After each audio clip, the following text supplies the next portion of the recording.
ದಾರಿ ಕಾಣದು. ನೀರಿನಲ್ಲಿ ಈಜಾಡುತ್ತಿರುವ ಮೀನಿನ ಹೆಜ್ಜೆ ಗುರುತು ಕಾಣದು.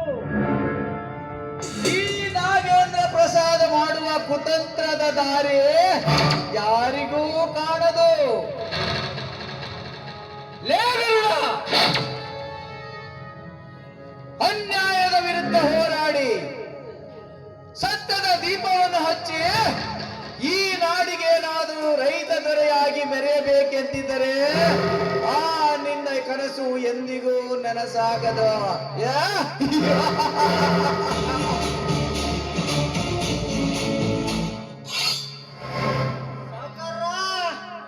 ಈ ಕಾಡ್ನ್ಯಾಗ ಒಬ್ರೇ ನಿಂತೀರ ಅಂದ್ಮೇಲ ಯಾವುದೋ ಹಕ್ಕಿಗೆ ಜಪ್ಪ ಇಟ್ಟಂಗೆ ಕಾಣಿಸ್ತೈತಿ. ಹೌದು ಶೆಟ್ಟಿ, ಬಲೆಗೆ ಬಿದ್ದ ಹಕ್ಕಿಯು ಪತಂಗದಂತೆ ಹಾರಿ ಕೈ ತಪ್ಪಿ ಹೋಗಿದೆ. ಆ ಕೈ ತಪ್ಪಿ ಹೋದ ಹಕ್ಕಿಯನ್ನು ಹಿಡಿದು ರೆಕ್ಕೆಯನ್ನು ಕತ್ತರಿಸಬೇಕೆಂದು ಕಾದಿ ನಿಂತಿರುವೆ. ಇಂದು ಬಸವೇಶ್ವರನ ಜಾತ್ರೆ. ಈ ಸೀನಿ ಬಸವೇಶ್ವರನ ಪೂಜೆಗಂದು ಆ ಹಕ್ಕಿ ಬಂದೇ ಬರುತ್ತದೆ. ಅಂದ್ರೆ ನೀವ್ ಹೇಳೋದು ಆ ಗರುಡನ ಅಕ್ಕ ಸಾವಿತ್ರಿ ಏನ್ರಿ? ಹೌದು ಶೆಟ್ಟಿ, ಗಂಡುಗಲಿ ಎಂದು ಗರ್ಜಿಸಿ ನನಗೆ ಸವಾಲು ಹಾಕಿದ ಆ ಗರುಡನ ಮೇಲಿನ ಸೇಡಿಗಾಗಿ ಅವನಕ್ಕನ ಶೀಲಕ್ಕೆ ಬಾಣ ಹೊಡೆದಾಗಲೇ ನನ್ನ ಮನಸ್ಸಿಗೆ ಶಾಂತಿ.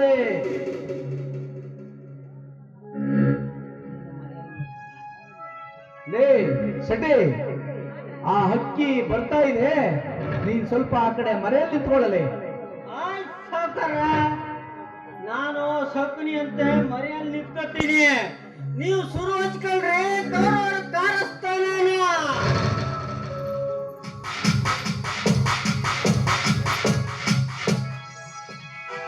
ಸ್ವಲ್ಪ ದಾರಿ ಬಿಟ್ಟು ನಿಂತ್ಕೊಳ್ಳಿ. ದಾರಿ ದಾರಿ ಬಿಡಲು ನಿಂತಿಲ್ಲ ಕೋಮಲೆ, ನಿನ್ನ ರೂಪ ಲಾವಣ್ಯಕ್ಕೆ ಬೆರಗಾಗಿ ನಿಂತಿರುವೆ. ಈ ಹೃದಯವನ್ನು ನನಗರ್ಪಿಸಿದರೆ ಈ ಪ್ರೇಮದ ಪೂಜಾರಿ ನಿನ್ನ ಭಕ್ತಿಯನ್ನೇ ಕಾಯುತ್ತಿರುತ್ತಾನೆ. ಬಾ ಕೋಮಲೆ, ಈ ಕಾಮದೇವನಿಗೆ ನಿನ್ನ ಶೀಲವೆಂಬ ನೈವೇದ್ಯ ಮಾಡು. ಧುಮುಕುವ ನೀರಿಗೆ ಶಬ್ದ ಜಾಸ್ತಿ, ಹರಿಯುವ ನೀರಿಗೆ ಸಹನೆ ಜಾಸ್ತಿ. ಈ ಪತಿವ್ರತೆ ಮೇಲೆ ಎರಗಿ ಬಂದಿದ್ದೆ ಆದ್ರೆ ನಿನ್ನನ್ನ ರಕ್ತದಿಂದಲೇ ನೈವೇದ್ಯ ಮಾಡ್ಬೇಕಾಗುತ್ತೆ. ನೈವೇದ್ಯ ಹೆಣ್ಣಿಗೆ ಅಂದದ ಅಹಂಕಾರವಿರಬಾರದು. ಗಂಡಿಗೆ ನಾನೇ ಎನ್ನುವ ದುರಹಂಕಾರ ಇರಬಾರ್ದು. ಅಹಂಕಾರ ಇದ್ದಿದ್ದೆ ಆದ್ರೆ ಸಂಹಾರ ಗ್ಯಾರಂಟಿ. ಸಂಹಾರ ಮಾಡಲು ಬಂದ ಸೌಂದರ್ಯ ಭರಿತ ಹೆಣ್ಣಿನ ಶೀಲವನ್ನು ಸೆಳೆಯಲು ಎಡಬಿಚ್ಚಿ ಆಡುವ ಗಿರಿನಾಗರನೆಂದು ತಿಳಿದುಕೋ. ಅಷ್ಟೊಂದು ಸುಲಭವಲ್ಲ ಶ್ರೀಮಂತ್ರೆ. ಈ ಪತಿವ್ರತೆಯೇ ನಿನ್ನಂತ ಮಿಡಿನಾಗರ ಏನು ಮಾಡೋದಿಲ್ಲ. ಜಂಬ ಬಿಟ್ಟು ಸುಮ್ಮನೆ ನನ್ನ ಮಾತಿಗೆ ಒಪ್ಪಿ ನಿನ್ನ ದೇಹವನ್ನು ನನಗರ್ಪಿಸಿದರೆ ಸರಿ, ಇಲ್ಲವಾದರೆ ಉಪ್ಪಿನ ಗುಲಾಬಿ ಅಂತ ನಿನ್ನ ಕೆನ್ನೆಯನ್ನು ಕಚ್ಚಿ ವಿಷಲೇಪನ ಮಾಡುತ್ತೇನೆ. ಎಚ್ಚರ ಹೇಳುವ ಹುಚ್ಚು ನಾಯಿ, ಬಾಯಿಗೆ ಬಂದಂತೆ ಮಾತಾಡಿದ್ದೆ ಆದ್ರೆ ನಿನ್ನ ರುಂಡವನ್ನೇ ಚೆನ್ನಾಗಿ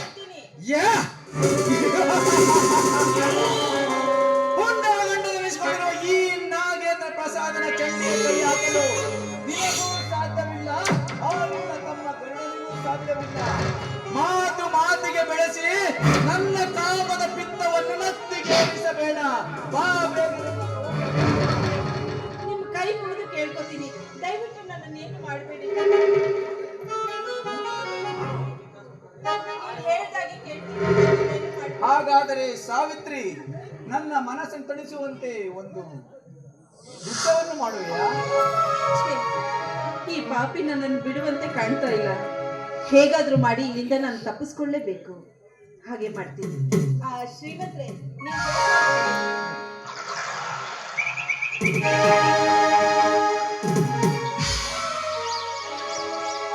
ಗೋಕುಲ ಚಂದ್ರಕ್ಕೆ ಬಾಲನ ಸನಿಹಕ್ಕೆ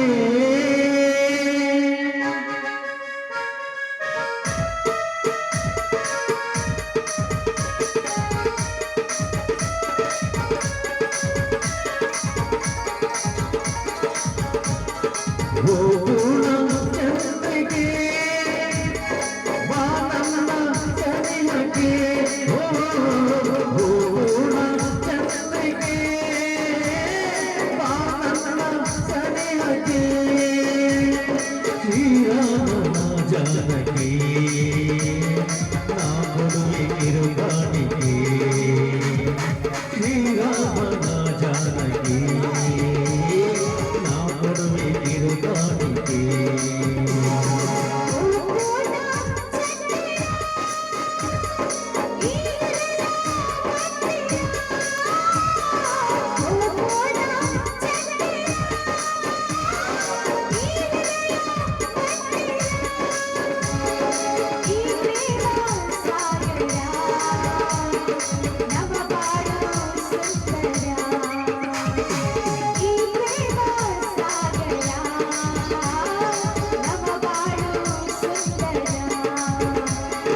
ಗೋಕುಲ ಚಂದ್ರಕ್ಕೆ ಬಾಲನ ಸನಿಹಕ್ಕೆ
ಗೋಕುಲ ಚಂದ್ರಕ್ಕೆ ಬಾಲನ ಸನಿಹಕ್ಕೆ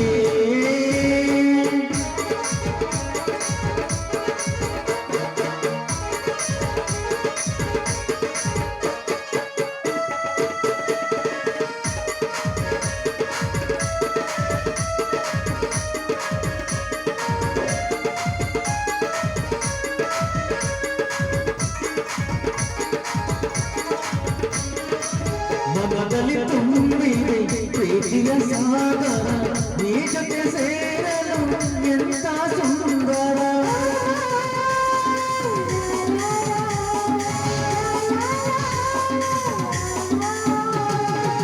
ಮನದಲ್ಲಿ ತುಂಬಿದೆ ಪ್ರೀತಿಯ ಸಾಗರ ನೀ ಜೊತೆ ಸೇರಲು ಎಂತ ಸುಂದರ ಸ್ವಾಗತ ಬಯಸಿದೆ ಹೃದಯ ಮಂದಿರ ಸ್ವಾಗತ ಬಯಸಿದೆ ಹೃದಯ ಮಂದಿರ ಈ ನಮ್ಮ ಸಂಗಮ ಅವಿರತ ಮಧುರ ಈ ನಮ್ಮ ಸಂಗಮ ಅವಿರತ ಮಧುರ ಅವಿರತ ಮಧುರ ಅವಿರತ ಮಧುರ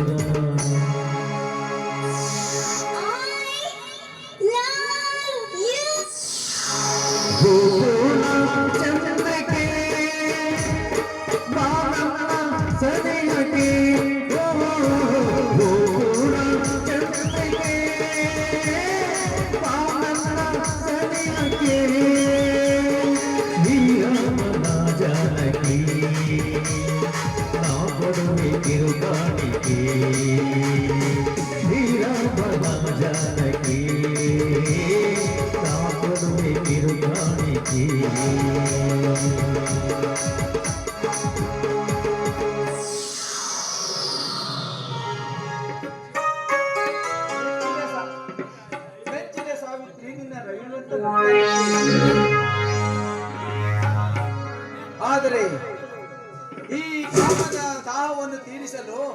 ನಿನ್ನ ಶೀಲವೆಂಬ ಮಡಿಕೆಯನ್ನು ಬಿಚ್ಚಿ ಉಣಬಡಿಸುವ ಸಾವಿತ್ರಿ.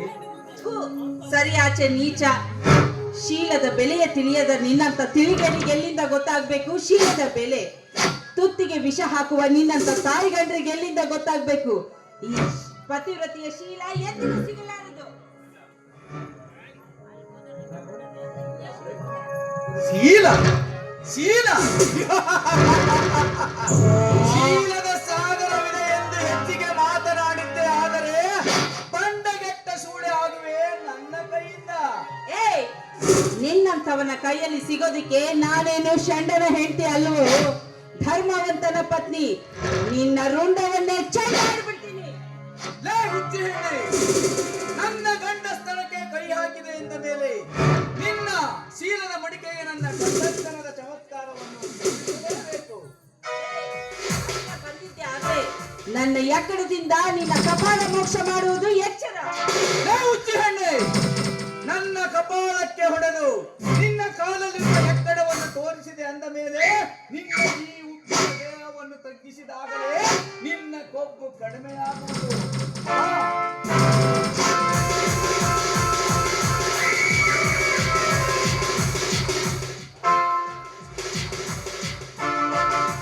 ನಿಮ್ ಕೈ ಮುಗ್ದು ಬೇಡ್ಕೊತೀನಿ, ನನ್ನ ಮಾತ್ರ ಏನ್ ಮಾಡ್ಬೇಡಿ. ಕಾಲಿಗೆ ಬಿದ್ದರೆ ಬಿಡುವ ಎಂದುಕೊಂಡೆ ಸಾವಿತ್ರಿ. ನಿನ್ನ ತುಟಿಗಳನ್ನು ಸವಿದಾಯಿತು, ಸ್ತನದಳತೆ ಸಿಕ್ಕಾಯಿತು, ಕೊಟ್ಟ ಲಂಗವು ಕಳಚಿ ಕಚ್ಚಿತು. ಹಿಡಿಯ ಬಂದರೆ ಉಡಿಗುಟ್ಟು ಸಿಗದೆ ಓಡುವೆ ಕೆಂಪೊಮ್ಮಲೆ.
ಕೊನೆಗೂ ನನ್ನ ಶೀಲ ಹಾಳ್ಬಾರ್ದು.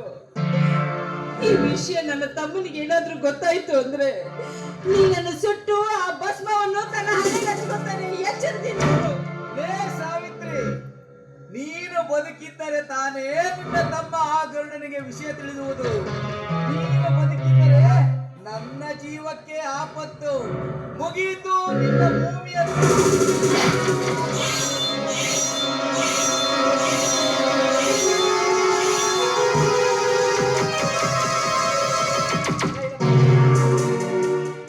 ಚಂಡಾಲ, ನನ್ನನ್ನು ಕೊಲೆ ಮಾಡ್ಬಿಟ್ಟಿಲ್ಲೋ. ನೋಡು, ನೀನು ನಮ್ಮ ಮನೆತನಕ್ಕೆ ಹೆಳೆಯುತ್ತಿದ್ದ ಸರ್ಪ ಆದ್ರೆ ಗುರಿಟ್ಟ ಗರುಡ ನನ್ನ ತಮ್ಮ. ನೀನನ್ನು ಸದಾ ಬಡಿತಾನೋ, ಸದಾ ಬಡಿತಾನೆ.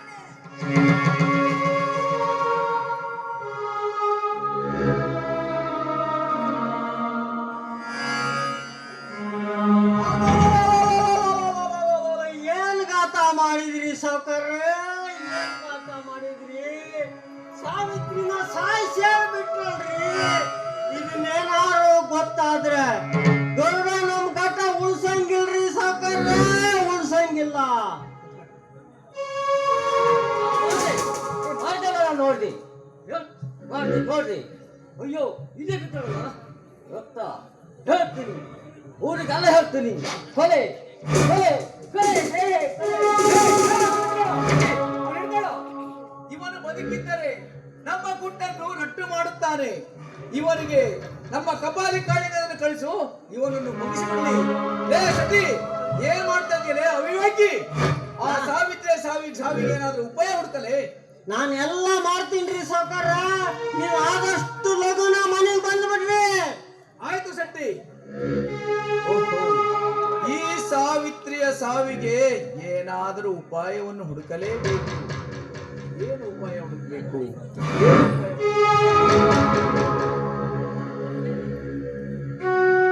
ಇದೇ ಸರಿ.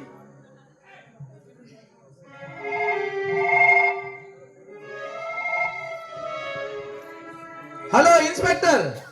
ಹೇಳಿ ನಾಗೇಂದ್ರ ಅವರೇ. ನೋಡಿ ಇನ್ಸ್ಪೆಕ್ಟರ್, ನಿಮ್ಮಿಂದ ಒಂದು ಕೆಲಸವಾಗಬೇಕಾಗಿದೆ.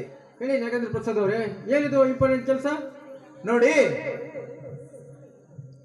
ನಮ್ಮ 100 ಎಕರೆ ಜಮೀನಿನ ಹತ್ತಿರ ಆ ಸೀಮಿ ಬಸವೇಶ್ವರನ ಜಾತ್ರೆಗೆಂದು ಬಂದ ಆ ಧರ್ಮವಂತನ ಹೆಂಡತಿ ಸಾವಿತ್ರಿಯ ಕೊಲೆಯಾಗಿದೆ. ಆ ಕೊಲೆ ಮಾಡಿದವರು ಯಾರು ಅಲ್ಲ ಇನ್ಸ್ಪೆಕ್ಟರ್, ಅವಳ ತಮ್ಮ ಗರುಡ. ಆ ಸಾವಿತ್ರಿಯು ಯಾರದ ಜೊತೆ ಅನೈತಿಕ ಸಂಬಂಧ ಇಟ್ಟುಕೊಂಡಿದ್ದಾಳೆಂದು ಆ ಗರುಡನೇ ಕಣ್ಣಾರೆ ನೋಡಿದಂತ ಅವನ ತಮ್ಮನೇ ಅವಳನ್ನು ಕೊಲೆ ಮಾಡಿದ್ದಾನೆ. ಇನ್ಸ್ಪೆಕ್ಟರ್, ಬೇಗ ಬನ್ನಿ. ಆಯ್ತು ಜಮೀನ್ದಾರ್ರೆ, ಈಗಲೇ ಬರ್ತೀವಿ.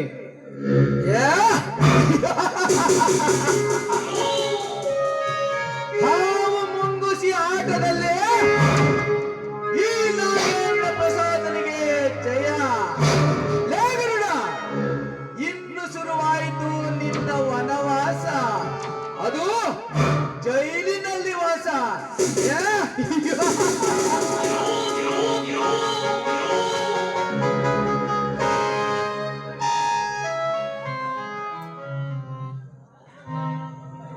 ಇಲ್ಲಿ ಯಾರೋ ಇದ್ದಂತೆ ಕಾಣುತ್ತಿದೆ. ಬಸವೇಶ್ವರನ ಪೂಜೆಗೆಂದು ಬಂದು ಇಲ್ಲಿ ಯಾಕೆ ನಿಂತುಕೊಂಡಿರಬಹುದು? ನೋಡುತ್ತೇನೆ. ಅಯ್ಯೋ ಅಕ್ಕ, ಹೇಳಕ್ಕ ನಿನ್ನ ಅವಸ್ಥೆ, ಹೇಳಕ್ಕ ಮಾಡಿದವರು, ಹೇಳಕ್ಕ ಹೇಳು. ಅವರು ಯಾವ ತಾಯಿಯ ಗರ್ಭದಲ್ಲಿ ಅಡಿದುಕೊಳ್ಳುತ್ತಿದ್ದರೂ ಬಿಡುವುದಿಲ್ಲ ಆ ಕಿರಾತಕರನ್ನು. ಏನಂತ ಹೇಳಪ್ಪ, ಆ ದೇವ್ರು ನನಗೆ ಮೋಸ ಮಾಡ್ದ ಅಂತ ಹೇಳ. ಎಲ್ಲ ಮುಗಿದಾಯ್ತಪ್ಪ. ಅಕ್ಕ, ನಿನ್ನನ್ನು ಆಸ್ಪತ್ರೆಗೆ ಕರೆದುಕೊಂಡು ಹೋಗುತ್ತೇನೆ.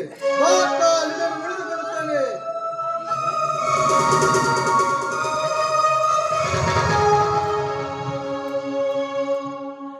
ಅಕ್ಕ, ನಿನ್ನ ಸಾವಿನ ಕಾರಣ ಯಾರೆಂದು ಹೇಳದ ಪ್ರಾಣ ಬಿಟ್ಟೇನಕ್ಕ. ನಿನ್ನ ಸಾವಿನ ಕಾರಣ ಯಾರೆಂದು ಹೇಳಿದ್ದರೆ ಆ ಕಿರಾತಕರನ್ನು ದೇವರಿಗೆ ಕೋಣ ಬಲಿ ಕೊಟ್ಟಂತೆ ಕೊಡುತ್ತಿದ್ದೆ ಅಕ್ಕ.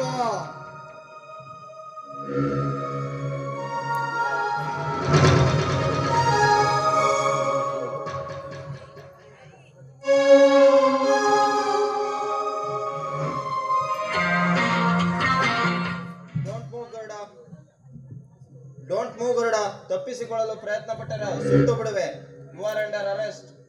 ಬನ್ನಿ ಇನ್ಸ್ಪೆಕ್ಟರ್, ಬನ್ನಿ. ಯಾರೋ ನನ್ನ ಅಕ್ಕನನ್ನು ಕೊಲೆ ಮಾಡಿದ್ದಾರೆ.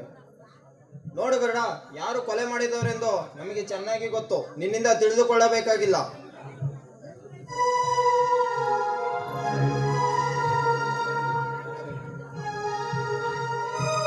ಪಿಸಿ, ಈ ಗರುಡನನ್ನು ಬಂಧಿಸಿ.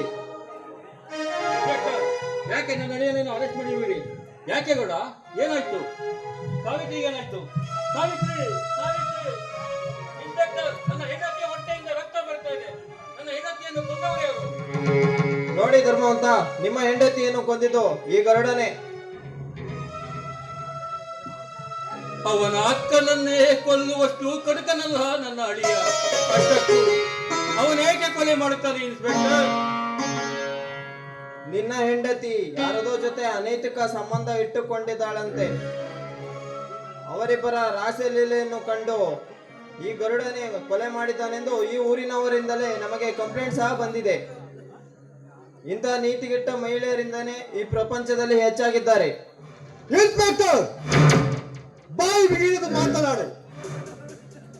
ಮೂಳೆ ಇಲ್ಲದ ನಾಲಿಗೆ ಇದೆ ಎಂದು ಬಾಯಿಗೆ ಬಂದಂತೆ ಮಾತನಾಡಿದ್ರೆ ನೀನೊಬ್ಬ ಸರ್ಕಾರಿ ನೌಕರ ಎಂಬುದನ್ನು ಮರೆಯಬೇಕಾಗುತ್ತದೆ. ಎಚ್ಚರ. ನೋಡಿ ಇನ್ಸ್ಪೆಕ್ಟರ್, ನನ್ನ ಹೆಂಡತಿ ಸತೀ ಶಿರೋಮಣಿ ಇಲ್ಲ ಸಲ್ಲದ ಮಾತುಗಳನ್ನಾಡಿ ಧರ್ಮ ದೇವತೆಯಂತಿರುವಳಿಗೆ ಕಳಂಕವನ್ನು ಹಚ್ಚಬೇಡಿ. ಇದರಲ್ಲಿ ಯಾರದೋ